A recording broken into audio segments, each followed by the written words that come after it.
Доброе утро, дамы и господа, уважаемые журналисты.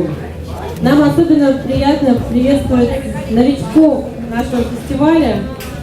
Надо сказать, что это первый год, когда мы по колено. Предыдущие было просто плюс 40. Я даже не знаю, что хуже. Надеюсь, вам понравилось. Нет, нам очень понравилось. Знаете, это все группа «Чайф» спасла ситуацию. Знаете, я смотрел сет группы «Чайф», и вот они попросили на второй, третьей песне «Солнце», и мы вышли, уже светило солнце. Через час все подсохнет, и я думаю, супер замечательно.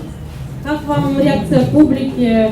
Как вам Самара? Насколько вам комфортно на этой площадке? Так получилось, что за эту неделю мы второй раз уже приехали в Самару, и каждый раз мы не везет с погодой, но везет с публикой. Публика очень Зритель замечательный. Скажите в двух словах о ваших последних новостях. Мы читали в интернете, я читала в интернете, что у вас открылась новая социальная сеть. Буквально пару слов об этом. Я постараюсь в двух словах. Если вы зайдете на официальный сайт группы Би-2, в первую очередь вы можете скачать бесплатно сингл «Оптимист», сделан в цифровом формате. Так мы собираемся дальше выпускать пластинки. А также мы придумали, каким образом без рекорд-лейблов выпускать эти пластинки. Мы хотим стать еще ближе к нашим поклонникам и сделать следующий альбом вместе с нашими фанатами. Тем самым они акционируют в новый альбом Би-2, и 10 ноября этот альбом выйдет. И все это завернуто на социальной сети «Планета», в которую может вступить абсолютно любая группа. И абсолютно легальный контент там лежит. Заходите, посмотрите.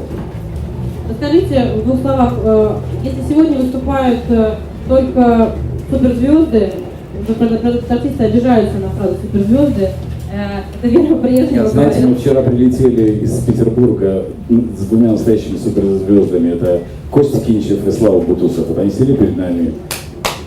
Вот это суперзвезды. У нас сегодня выступают действительно самые лучшие артисты. Скажите в двух словах, каких бы молодых артистов вы хотели бы здесь видеть на фестивале? Может быть, следующие какие-то наши? Во-первых, наверное, рок-н-ролл русский представлен замечательно, а вот инди-сцена российская не представлена. Поэтому, наверное, Тесла Бой, Моторама, Панк ТВ, Дыш-Дыш и Маникюр, кто-нибудь из этих групп было бы замечательно. Окей, и последний вопрос от меня. Если бы, скажем так, сидели бы вы и придумывали, в каком городе нашей большой страны сделать самый большой рок-фестиваль? У нас сейчас самый большой рок-фестиваль в Самаре. В каком бы городе вы бы сделали рок-фестиваль? Мне кажется, что любой регион заслуживает большого фестиваля. Окей, спасибо. Вопросы, пожалуйста. В Казани коррупционное агентство «Моторинформ». Вот сегодня вы выступаете на фестивале «Рок на Колбе». Совсем скоро вам предстоит фестиваль «Сотворение мира», тоже впервые в Казани выступить. Вот в чем вы видите различия в концепциях этих фестивалей? Может быть, какой вам лично ближе? Оба фестиваля нам близки, просто в Казани мы получили личное приглашение от Андрея Макаревича на этот фестиваль. Я знаю, что мы играем предпоследний.